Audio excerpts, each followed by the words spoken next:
So, week 5 focused on Sanford Meisner's technique. Um, some of the key takeaways were about how acting is about truthful reactions and not forced emotions. Um, in the article by Courtney, I think it was Cece Courtney, I found it pretty interesting how um, Meisner's acting approach was about generating a realistic response, and I felt that by using repetition exercises, that would be the most reliable response that an actor would give to a situation. It kind of reminds me of like the muscle memory response.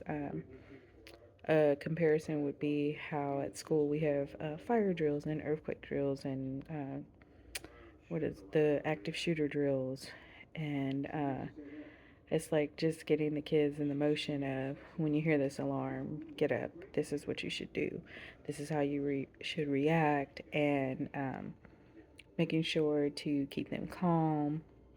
So that way, when they're in that actual situation, that's how they would regularly react to it, and that it doesn't become a chaotic situation. That is the same thing that I feel that Meisner's technique is teaching the actors.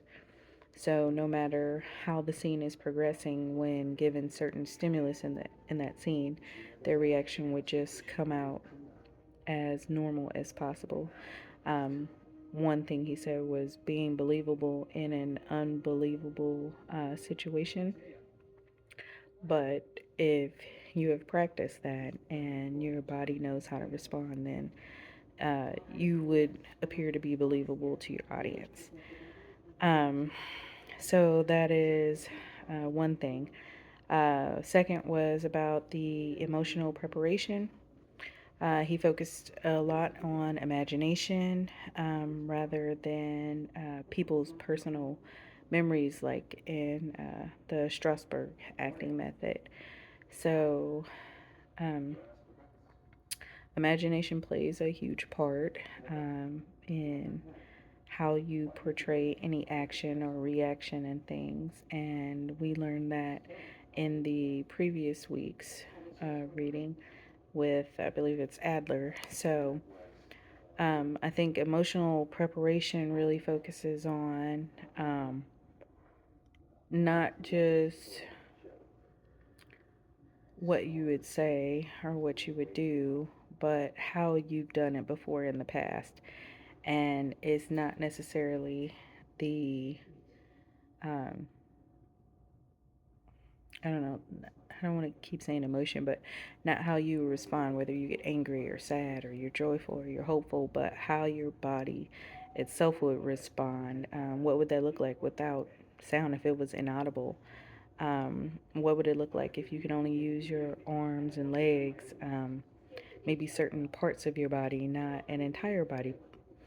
So, but as far as preparing for it emotionally, um, in the reading, it also talked about how um, your preparation could come from images or music. And I know for myself, certain music does evoke certain emotions.